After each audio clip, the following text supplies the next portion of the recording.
back on Act 250, page 26. This is And this is my updated Yes. thing. Okay. Great. So, welcome. You were here yesterday. I know. Yeah. I know. My voice is a little bit better than yesterday, so you'll hear less Different gravel. subject, but nice to have you back. Oh. So for the record, Austin Davis, Government Affairs Manager with the Lake Champlain Regional Chamber of Commerce. Sorcha, I sent you just one image, and I thought it would give a little impact piece to talked about the complexity of the thing that we're talking about here. I don't have it. I just sent it in your email. The subject line, I believe, was just one image. Let's see if it went to you. Okay. Are you, yesterday the problem we had is whoever was trying to send it was not actually online. Are you online? I'm online. Just yeah. to ask the obvious Yeah. question. Is it plugged in? Are you online? Might just be a delay for it to get up into the cloud. It's going all over the places. Okay. Go ahead. Well, thank you for this opportunity to engage on what could possibly be one of the most consequential conversations we have this session. As you all know, we're facing extreme challenges and affordability in the state, and I'm sure many of you saw recently making its way through the news the Bank of England study, which found that it's as difficult to build in Burlington as San Francisco. Act 250 and the combined weight of duplicative processes and fees have brought us to a point where we are now, and we commend many members of the legislature, your colleagues, for rolling up their sleeves and doing the hard work to find efficiencies where they can, such as removing designated downtowns from Act 250 jurisdiction. Unfortunately, we think this bill falls short in one major way on the narrow portion that we're discussing today, or at least I've been instructed and discussed today, and that is the fees and overall costs. As the commission made its way across the state over the 2 years ahead of this biennium, and then over the last 14 months of testimony, there's been a widely shared, consistent desire to modernize Act 250 in such a way that the program addresses our affordability crisis.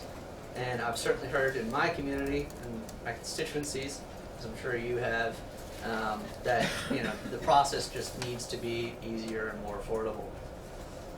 And as you already know, the new proposed fee increases are substantial, pushing the potential fees for larger projects to almost $145,000. It's imperative that we remember that these fees will need to be recuperated on the back end of the project, likely from higher rents or for a shocking final sales price, whatever the deliverable is. Additionally, the move to a regulatory system that reflects closely that of the Public Utility Commission seems to be accompanied by the same build-back authority. And the downstream impact of build-back authority in a PUC setting is widely distributed across thousands of ratepayers.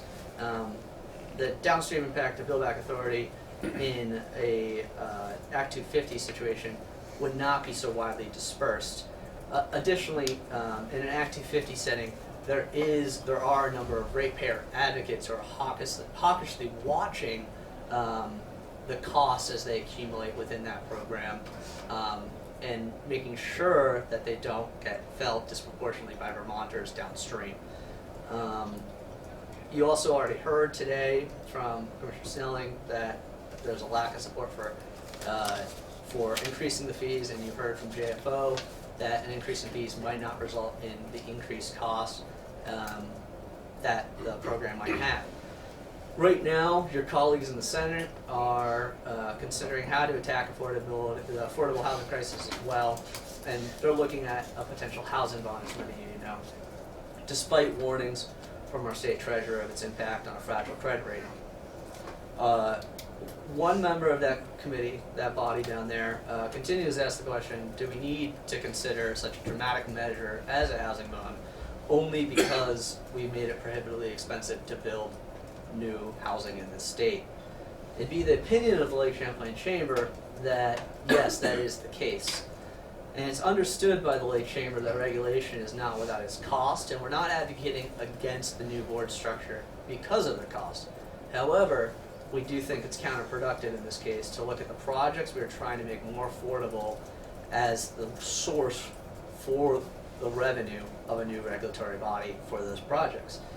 We suggest that the state is serious about large investments in housing, that we not risk the precariously vulnerable bond rating, and instead devote whatever revenues would accommodate the debt servicing on such a bond to instead go towards easing the permitting and fee burden on Act 250 process. With that, I'll just kind of open it up for conversation and questions. See if there are any questions. Anyone else? Just so that I understand, you don't support the new board structure, and it's. No. I don't want We- to. That's what I. I'm That's saying what I'm that- asking. What? Tell us your position on the new board structure.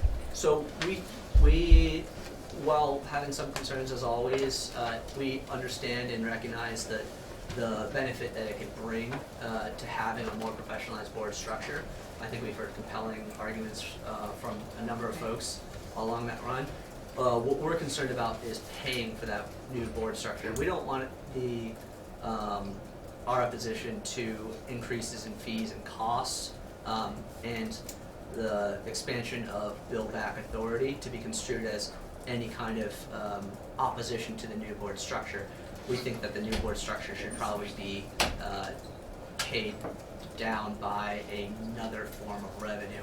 We're suggesting that if the Senate is looking at injecting a lot of money into the housing market to subsidize it, to overcome the regulatory burden that has made it already so expensive, we'd rather just cut out the middleman and put that revenue into the regulatory environment to make it cheaper. Yeah. I don't need to ask. Okay. Everyone else up? Thank you. Yeah, and so now that this is up, I'll just take a note of saying that this is quite the spaghetti sure chart. glad we waited for that. That folks, it's quite the spaghetti chart that I'm sure folks many of you have seen, and I just wanted to. This is where we are now. This is We've seen status this, haven't quo. we? Yeah. Yeah, so this Yeah. has made its way around the state. Yeah. But I only show this to kind of make the point that every step of the way, there's compiled complexity to getting a project through in the state, and with that complexity is added cost. And to that added cost, we're looking at increasing fees from $675 to $975, and then also adding in, like I said, the build-back authority, much like we see in the PUC. Now, again, that build-back authority in a PUC setting is then dispersed across every single ratepayer. So if, that could be any number of people, but it's dispersed and it's less felt across that. And there is a ratepayer advocate making sure that it doesn't get too high and result in too large of a rate increase. If we're talking about, say, a 11-unit apartment building, those ratepayers are those 11 tenants, and the increased cost from fees and build back that throughout this process then trickles to the end cost of the project, which then results in the rents needing to be higher, or the final sale price of that project needing to be higher, which is how we've kind of found ourselves in this crisis where the Bank of England of all would say that it's harder to build here and more prohibitive to build here than in San Francisco. So I thought I'd just have that to note that. Thank you. Thank you very much. So Molly Mahar, is that pronouncing that correctly? I don't know who's here, what people are there. And anybody who's going to testify who has anything that they want to post on the website, please get it to Sorsha ahead of time. As you can tell, the technology is slow. Go ahead. Morning. Nice to see you. Thank you. Thank you for your time. Molly Mahar, I'm president of the Vermont Ski Areas Association. And obviously, Act 250 is a very important process for our state, how it looks. And it's obviously very important to the ski areas as well. Virtually all ski area construction projects ranging from developing mountain bike trails, adding parking, construction of new base lodge or business or buildings falls under Act 250 jurisdiction. So in addition to getting the actual permit fees paid, there's a significant cost for the work that goes into a ski area preparing their application to file that application and getting through the permit process. Fees for consultants, engineering, legal costs. And one ski area estimated that for their modest, project that they just completed, approximately 40% of the cost was attributed to getting their permit. Permit fees can range from a couple $1,000s up into the six figures, depending on the size of the project. And so the fee increase that's contemplated in this bill would mean probably a 40% increase in fees for these ski area projects. And for larger projects, that can easily mean over $100,000 in fees. So additionally, as I understand it, the bill broadens the ability to bill back for personnel time cost. And I haven't had a lot of time to research that, but that certainly could add additional costs as well for the skiers going through the process. We certainly realize that the costs of the system need to be covered, but the fees are already quite high, and so we would obviously like to minimize any increases that would be put forth in the bill. Can I get some clarification? You said 40% of the project, of the cost of a project is attributable to Act 250, but are you including the lawyers? Yeah, so that's the cost to Yeah. get everything, so it's Yeah. not just for the Yeah, permit fee. it's So I not just the wanted fee. to Yeah. point out that, Yeah. you know, there are costs Yeah. over and above, obviously, the permit fees. Yeah, okay, Yeah. thanks.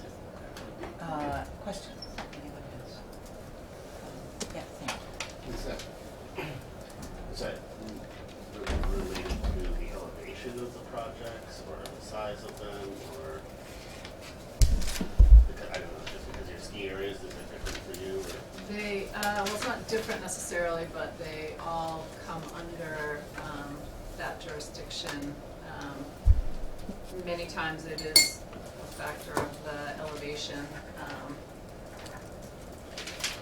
I'm not sure exactly what triggers Act 250, if just all ski area projects do, but for the vast majority that I'm aware of, they all fall under jurisdiction for Act 250. And so, you support the bill but not the fees? Well, in terms of the board structure, I think, our hope we would support that, in the hopes that there would be more consistency for, across the state for decisions being made, under Act 250. One drawback for us is the consolidation of appeals. If this moves forward, my understanding is that appeals of Act 250 would go to the Supreme Court, and any permits associated would be appealed to the E-Court still. So, and the way it is now, you can get a consolidated appeal. The number of those cases is fairly small, but when it's your permit that needs an appeal, it adds cost for your business to have to go to two places. So the current system do you like better than the proposed system? So, well, I'm just saying I'm having that. trouble following. Yeah. Sorry, the proposed Okay. system, I think, for majors would give better consistency Yeah, across the got that. state. Yep. Realizing that different regions have different, may have different considerations, of course, but this does provide for that regional input and the structure for the majors, having the two district commissioners serving with the professional board. I'm just saying that, if you do end up having an appeal, it would probably be a little bit more complicated under the new system, but I'm not saying that we don't, so I think we are more supportive of the new system. Okay, that's okay. I mean, it's partly that we're just getting introduced to the bill as well, so when you talk about consolidating appeals, I need to know Yeah. if it's current system or new system Right. or whatever it is. So, thank you. Anybody else got a question? Sam does, Kim? I'm also just trying to get a little Yeah. more of a handle on the bill. Besides the new board structure, are there things that you do or don't support in the bill that are just Well, highlights? or just? Yeah, so people have been asked to stay focused on the Okay. money, but fine, if you've got okay. an answer and I it's could be quick, very you should brief. do that, yeah. There are some other things that are concerning. One of the big ones is the elevation change. They're proposing to, or this bill is proposing to change the elevation for trigger from 2,500 feet down to 2,000 feet.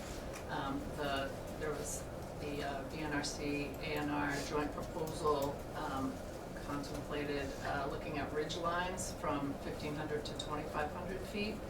There's a very specific definition for what a ridge line is, and it would be 200 vertical feet on either side of the ridge line. And so I think we were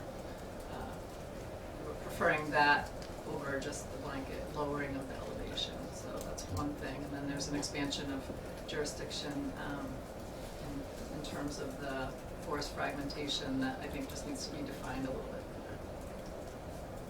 There are some other things too, but we don't have a lot of time. So. Other questions? Thank you.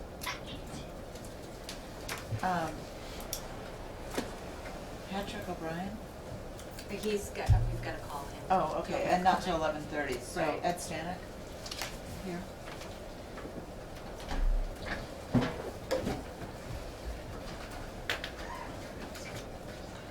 Good morning. For the record, my name is Ed Stanak, and I'm a resident of Barry City. I want to sincerely thank Chair Ansel for this opportunity to testify before your committee.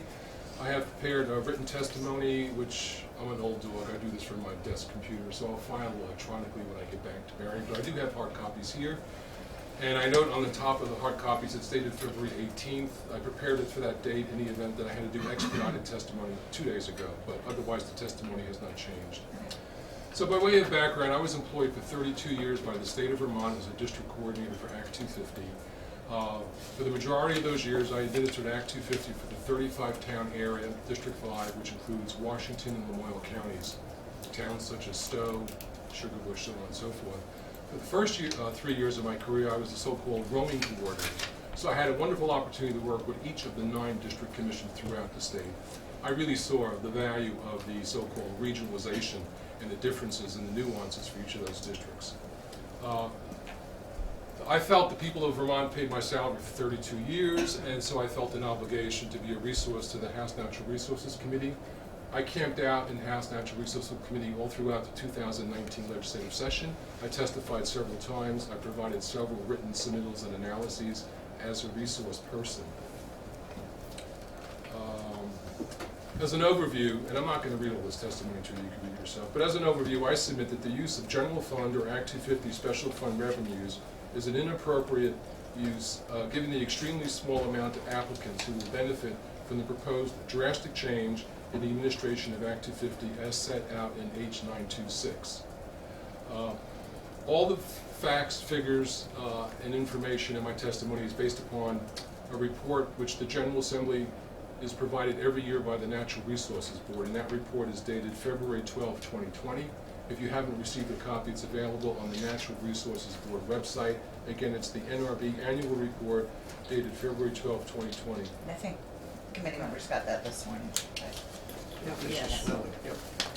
I'm certainly not an economist or a statistician, and I'm not going to bore you to death. I understand you heard from a JFO and analyst earlier this morning, but my read of the operating cost for the NRB suggests that they operated at with shortfalls in the amount of revenue generated from the special funds for both fiscal year 18 and 2019. 1 year it seemed to be $396,000 shortfall. The other year it was a $672,000 shortfall. So what's the rationale for the creation of the new enhanced Natural Resources Board? The proposal had its genesis with the problem of appeals. During the work of the Legislative Study Commission that was set in motion by the Assembly back in 2017, that Legislative Study Commission heard nothing but praise for the district commission process. The focus was on the problem with appeals. And that was consistent throughout 2019 before the testimony and work that the House Natural Resources Committee did. Only on January 7th of this year, when the 74-page joint proposal from VNRC and the Scott administration was proposed, did we suddenly get into this issue of eliminating the district commissions. And it's important to note that was the original proposal, the entire elimination of the district commissions that do the hearings for the last 50 years in a user-friendly context. So therefore, the driving force is the new enhanced Natural Resources Board, thus the increase in cost. Couple comments on the general volume of applications. Just looking at fiscal year 2019 as an example. The total number of applications that were reviewed by the district commissions was 243. That was 220 processed as minor applications, 23 required a hearing. There were another 200 or so applications treated as administrative amendments. Those were dealt with by former peers in the program, district coordinators. Those did not require really substantive work by a commission, and they certainly did not require a hearing. So to set the context, in fiscal year 2019, a total of 243 applications reviewed by the district commissions. Of the 243, only 23 went to a hearing. That's important. So, using that as a benchmark, we're talking about a new board, a new professional board to process somewhere in the ballpark of 23 hearings per year, which, by the way, are currently dealt with by per diems of $100 a day for each of the district commission members, plus the salary of the district coordinator. How many cases were appealed in 2019? Out of those 243, a total of 8 cases were appealed. 8 cases, that's 3% of the entire caseload. Again, what's the big problem that we're trying to fix? It's appeals, 3% of the cases.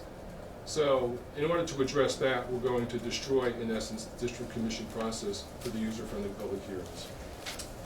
Again, it's important to note that the 220 applications that are done as minors, that's 80% of the applications, are truly the mom and pop projects. They are the small business projects in the state of Vermont.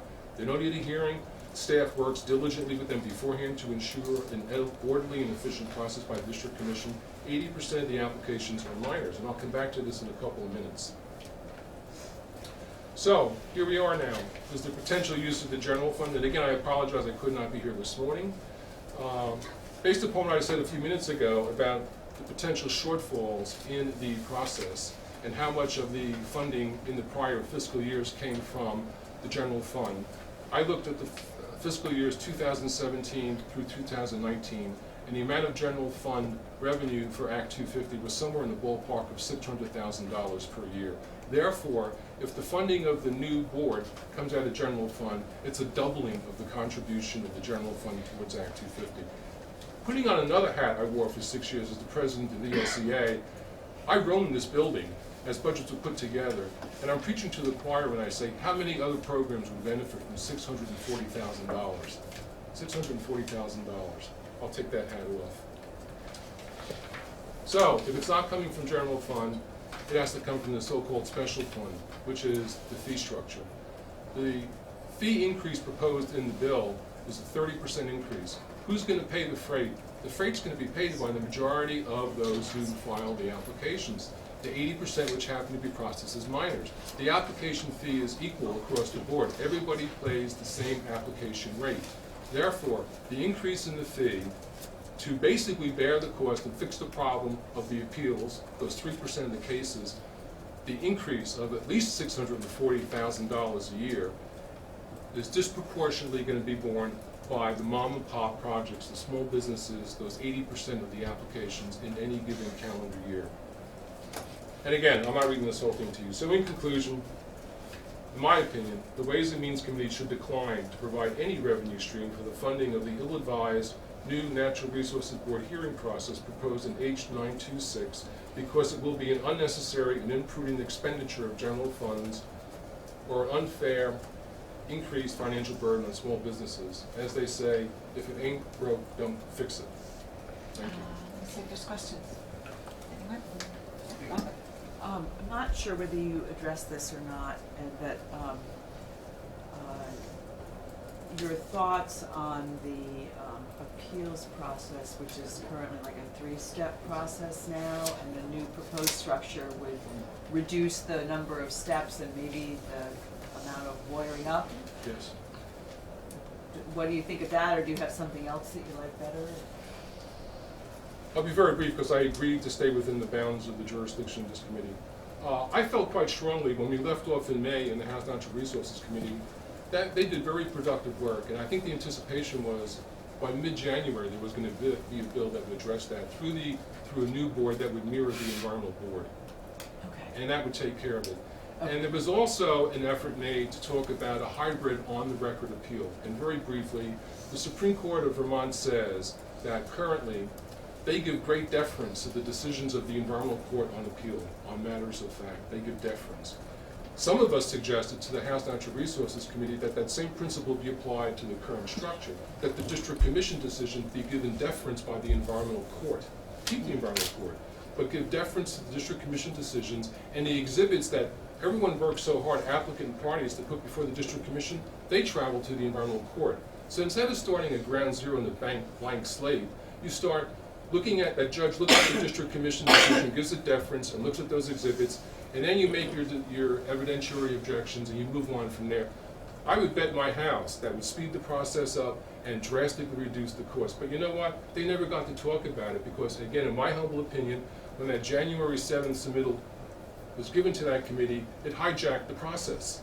It then became this hand-to-hand combat. And I took an advocacy role, quite honestly, at that point. Resource guy last year, advocacy this year, because having done a lot of hearings and seen the salt of the earth come to the district commissions, I was not about to give up on district commissions. I hope I answered your question. Thank you.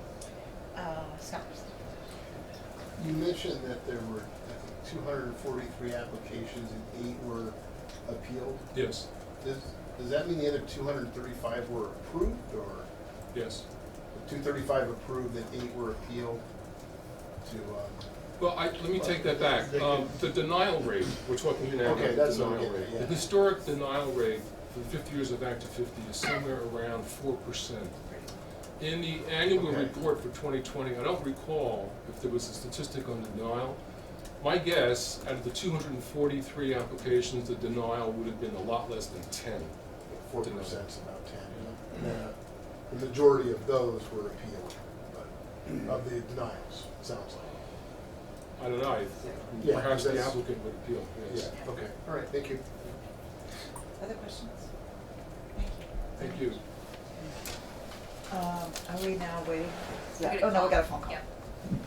Sorry, Rob. There. No, there.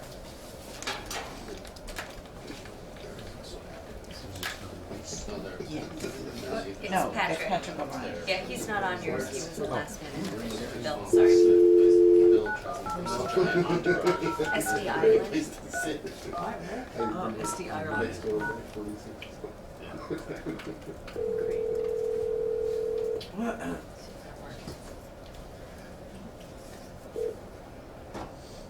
Hello. Hi, is this Patrick O'Brien? Yes, it is. Hi, this is Janet Ansell, chairing the Ways and Means Committee, and we understand that you have some comments to make on H926, the Up to 50 bill. I do, and thank you very much for calling. So we're, just identify yourself for the record and offer the comments, and if there are questions when you're done, I'll try to alert you so that you can respond. Okay, great. And the connection is kind of in and out, so We hear you great, so Okay. You're doing fine. So we'll work on the other direction. okay. Would you like an introduction? Sure. Introduce yourself and then offer the comments that you have on the bill. Please. Okay, thank you. So my name is Patrick O'Brien. I'm a lifelong Vermonter. Mid-50s, I've been a builder, permitting guy for most of my adult life. I'm intricately familiar with the land use process, including Act 250. I can recall my first application 30 plus years ago. I was able to fill it out myself, hand wrote it and filled it in. And of course, nowadays that is drastically different. Currently, I'm the general manager of vertical construction for SD Ireland companies. We employ over 400 people here. Our headquarters are in Williston, and we construct about 100 units of apartments a year for ourselves. We self-perform most of our work. mentioned, one of my roles here is to obtain all the applicable permits for construction, including all of our Act 250 permits. So I have not read the complete proposed bill. I have been getting snippets from various parties as to the proposed changes, and I did read some summary information this morning that came out yesterday afternoon. My basic comments first have to do with just being a lifelong Vermonter who has a lot of experience in all types of construction, but more importantly, experience in the world of providing affordable housing, as well as market rate housing. So I would first like to point out that it is my opinion that currently Act 250 is not broken. It does need to be tweaked, but I think this is too big a step to take right now. And I would urge you and your fellow lawmakers not to pass this bill just for the sake of passing something. That's my first point. The second point, as you may have heard, is, and this is 100% true, fees are always passed on to the consumer. So the increase in fees from $6.65 up to $9.65 is basically a 30 to 32% increase in the fees. And quick calculations, the average cost of a house here in Chittenden County is at least $300,000. So that increase is going to be about $1,000 a house. And while that might not seem to be that big a stretch, we have to keep in mind that Vermont already has some of the highest, if not the highest, regulatory soft costs in the nation. So my biggest fear, not coming from a builder, just coming from somebody who wants to be able to have my children continue to live in Vermont as they grow up and have their own families, is that what these costs are doing is they are continuing to widen the gap between what the rich can afford and what the poor can afford. And I think that it's everybody's responsibility to try to make that pendulum swing the other way. And I think if there's another message I'd like to send is that I don't believe that any policy should be considered at this time that is going to increase the cost of housing or that is going to increase the cost of paying jobs, creating jobs, whether that be a manufacturer who is considering moving here and building a new facility, or a manufacturer that might want to be put on in addition to their existing building. And a couple other points I'd like to make. There is the amount of builders, if we're just talking about construction and development, the number of builders that are able to work through the process both financially and mentally right now, there's not a lot of us. And I know all of them, and I know that some of them really like this proposed bill because it's going to lessen the pool of people who go through this process, which means that they are going to be able to increase their profit margins. I wholeheartedly disagree with them because I see the bigger picture and I'm not selfish. But you guys and gals really have to consider what this bill and what these costs are going to do. Okay, let me see if they have a question. I actually have one, just a clarification. When you started out, you said the system is not broken, it could use some tweaks, but it's not broken. Were you referring to the sort of what I would call the administrative process, the board and the commissions, or were you speaking more broadly about the criteria and the other changes that are in the bill? Okay, thank you for the question. I think the administrative part of Act 250 currently works well. Okay. I have a huge fear, and from what I've been told, that my feeling and fear is spot on. I recently have gone through a couple of major applications. I did not need an attorney, and one of the reasons is because I was well prepared, and I've been doing this a long enough time that I didn't have to bear that burden or the cost. The way it is explained to me is I asked point blank whether or not this process, which I believe would go to on the record review, would require me to have an attorney. And the second part of my question has to do with citizen involvement. And I know that one of the founding reasons of this Act 250 was to allow for citizen participation. And it's my understanding that if we move to this new administrative or board process, and we do have on the record review that Mrs. Jones, who lives down the street or is an adjacent landowner who wants to go to a hearing and present some information, is going to need to hire an attorney. And that, to me, that is just wrong. They should not have to do that. Let me see if there's other questions. Anyone on the committee? I'm sorry, I could not hear that. I was just seeing if anyone else on the committee had a question, and people have been listening intently, but nobody has a question. So unless you have something else to offer, I think we'll say thank you.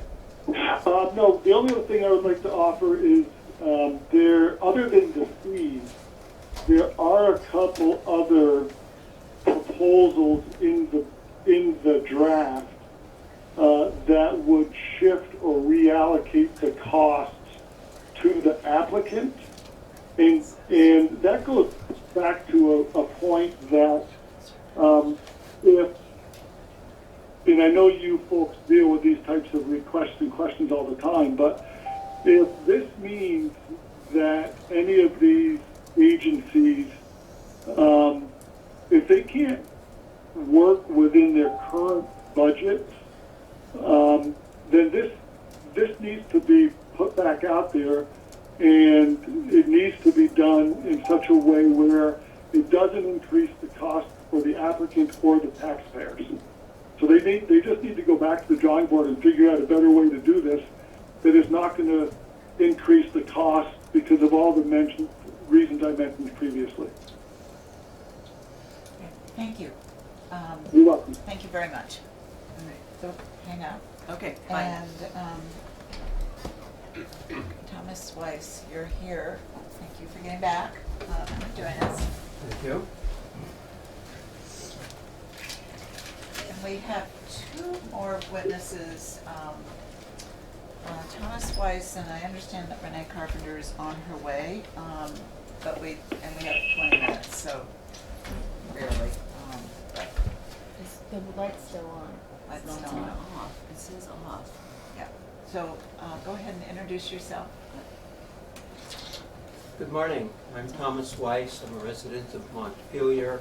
I'm a civil engineer who has had experience with Act 250 related items going back several decades. I've mostly been preparing the kinds of documents that are used by applicants to submit with Act 250 applications, but I have also participated as a consultant and a witness for a party in an Act 250 case. And Act 250 considers development in the context of the environment, in the context of the natural environment, and in the context of the social environment. And I would like you to consider the fee increases and hidden revenue needs in this bill in the light of the greater context. So what I'd like to do is walk you quickly through my experience with the Act 250 process I was in, how it would change under this one, and how that relates to your Ways and Means responsibilities. So in this particular case, there was an application. I was working for a party, not the applicant. The permit was issued. It was appealed. It went to the environmental court. The environmental court asked about mediation. And so instead of going through the court trial, we decided to try mediation. It worked. We came up with a mediation agreement that was then turned by the judge into a court order to amend the permit in those particular criteria that had been appealed and covered by that. So this new procedure would take, as you've heard, would take the hearings from the district commissions, and the hearings of the district commissions are the public face of Act 250. And they are relatively informal. I mean, they have to develop their record and their findings of fact, so they're formal in that way, but they don't have all the legal procedures. And if we had had to work with that, so anyway, the new procedure will call for everything to be on the record, which means that it would have to be an expensive process. We'd have had to hire attorneys to work us through, bring in additional expert witnesses probably. And then the appeal would only go to the Supreme Court for what was on the record.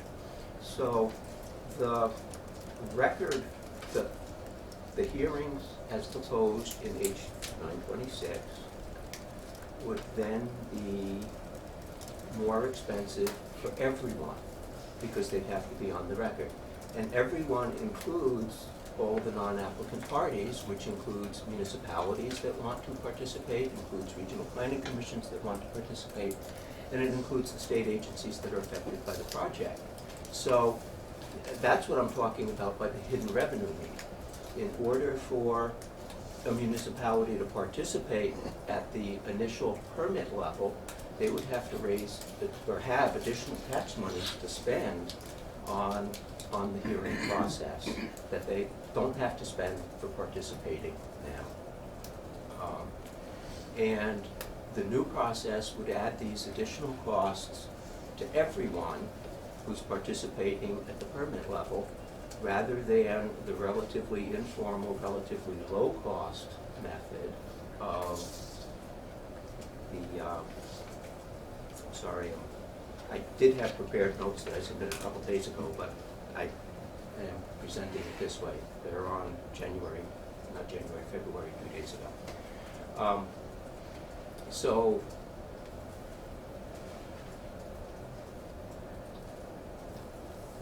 So what this does is it requires everyone to pay more upfront. It requires applicants to pay more. It requires non-applicant parties to pay more for every project that goes to a hearing, rather than paying that additional for just the few projects that would get appealed to the environmental division. And at the environmental division, it would not be the entire permit that would be reviewed, but only those criteria that had been appealed. So what this bill is asking this fee increase for would make cases more expensive for everybody. And so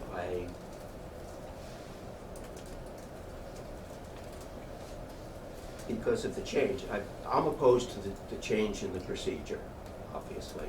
And so if you have the authority to say, well, we're not gonna give the money because we don't like the procedure, then you can do that. And if you don't have that authority, I would hope you'd consider it on the floor,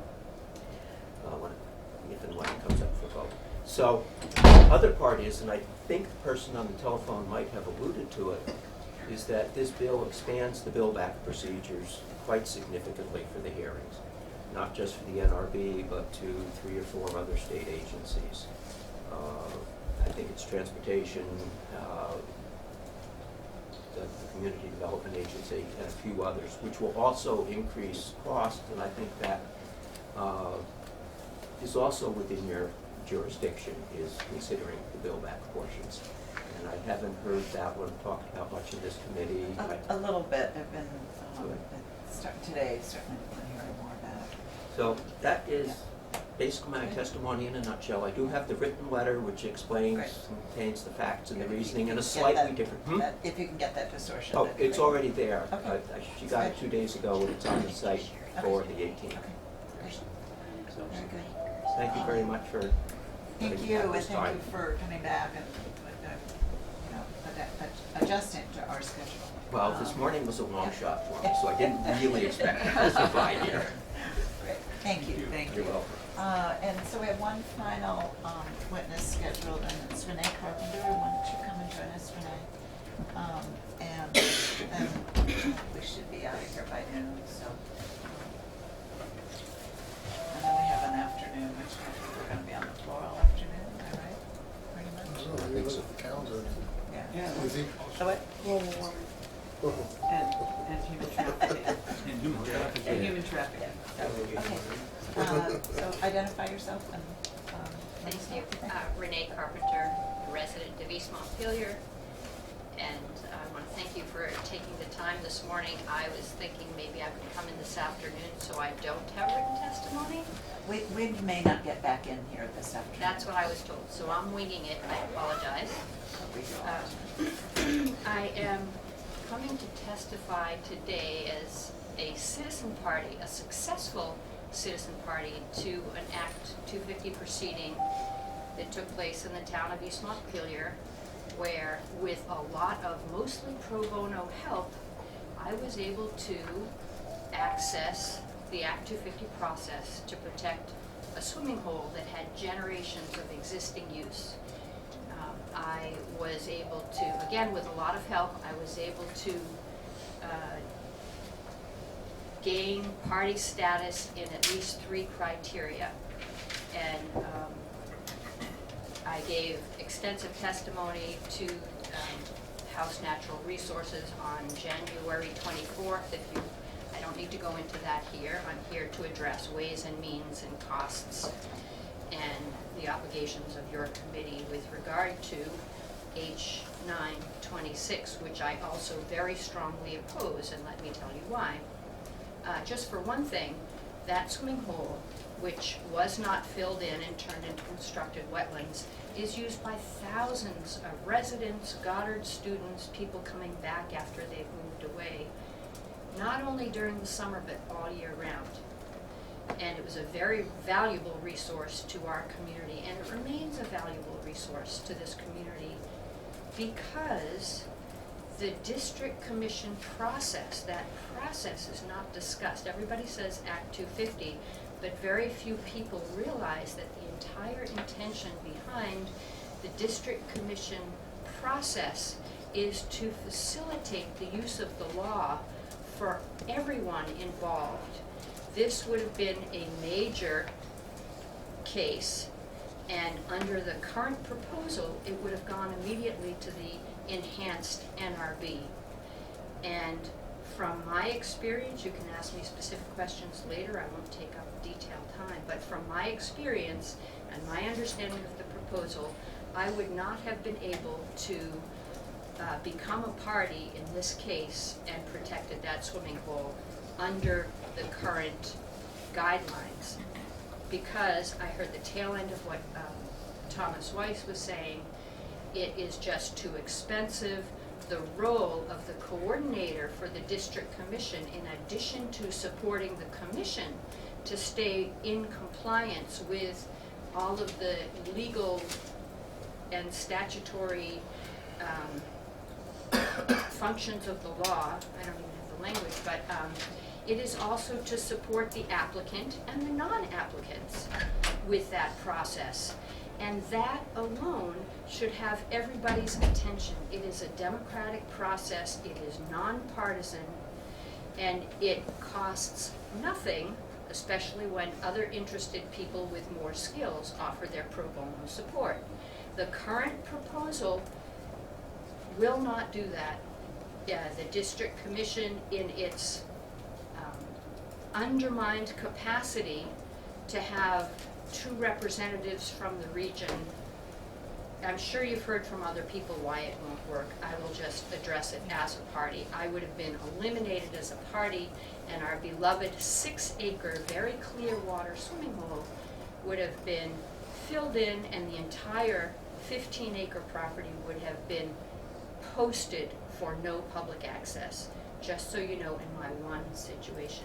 Renee, So- can I get a clarification? Sure. You said that you, I think you said something about you oppose the bill or something, or Yes. I want to be clear, are you talking just about the change in the board structure, or are you talking about the whole underlying bill? Because there's 94 pages of bill, Okay. and it does a whole bunch of things So having to there do are 2 with the different components. criteria and so on. Under H 926, as I understand Yeah. it is about taking the district commission out of major Right. projects. That's what I call the structural change. That's a Yeah. structure, that's Yeah. one part of the Yeah. structural change, Yeah. so that's what I am opposed to. Yep, okay. I'm also opposed to the bypassing of environmental court for appeals, and that was next. Yeah, I just want to be clear, because there's a whole lot of other Right. stuff in the bill that we just barely touched on, not really our jurisdiction, and I didn't think you were opposing that, but I wanted to be clear, Well, what I'm you are. opposing Maybe is, you are. you're right, no, Yeah. it's the structural component, Got it. and it is the Okay. cost of this Understand. structural Yeah, adjustment. okay. And it's also the process by which this bill is being rammed through the House. At the end of last session, House Natural Resources for all of last session had taken up the proposal and the recommendations that came out of the Commission on the Future of Act 250. Now, you folks probably remember how much money you allocated to that. It was some statute that put that commission together. I don't know the details of that, but it cost the taxpayers some significant amount of money for that commission to take amazing testimony from all around the state and to fully analyze Act 250 in how it worked and where it could be improved. And they came up with a series of recommendations which last year in the 2018-2019 legislative session were being addressed by House Natural Resources. The bill before you now flies in the face of both the recommendations from the future of the commission, I'll just call it the commission, and also what happened at the end of the year. The commission very explicitly said, we do not support bypassing the environmental court and going to the Supreme Court. Now, in my other testimony, I have it written out. I don't have that for you now. And the reason is, again, it's a point of access. As a citizen party, I had a lot of support to get through the required legal steps to prove my case. As it turned out, the permit to do that particular thing was denied on the 3 criteria for which I was a party, and the developer appealed it. And on appeal, if it were being appealed to the Supreme Court, 2 things. One, I wouldn't be able to afford all of the attorneys. But what did happen, because it went to the Superior Court, the Environmental Division, was the judge recommended we go into a mediated settlement. It cost us a grand total of $2,500 or something like that, less than $3,000 all told, on my part as the party defending, and we were compelled to sit together, the applicant and the opponent and work out our details. And we came to an agreement so that the permittee was able to get a permit to do some of what they wanted to do south of the pond without destroying the pond, and we were able to protect our pond. The Supreme Court does no environmental review. It is not an environmental court. It will only review the letter of the law and whether all of the components of the law were followed. And so, that being the case, and I came in at the end of Thomas was talking about on record, if that part of it goes through, in addition to everything it costs more administratively, then what will happen in the original consideration having to do an on-record review that doesn't get any further environmental review would be extremely expensive. So I have 2 minutes left, and this is what I want to say with my 2 minutes. I've heard numbers bandied around that start at $650,000. They don't take into consideration some of what I've heard other people say. We have coming down the pike, and you will have to find money to infill for all of the national social programs that are being withdrawn. You've probably heard that the Trump administration is pulling back on children's food lunches, on the SNAP program. We have increasing hunger, increasing homelessness. I just saw a headline on the Times-Argus that our local community action agency is having trouble. They provide So I'm going to ask emergency. you to make a point about the bill, because The bill is- we're going to leave in a couple seconds here, Okay. so just finish up, please. The money in this bill should not be going to this failed bureaucracy, reorganization of the process. Act 250 works as it is right now, and we need that money to increase weatherization, earned income tax credits, affordable housing, solar subsidies, biodiesel, and as you know, your constituents, I want you to put the money where it counts and not in creating more bureaucracy that will undermine the democratic process behind Act 250.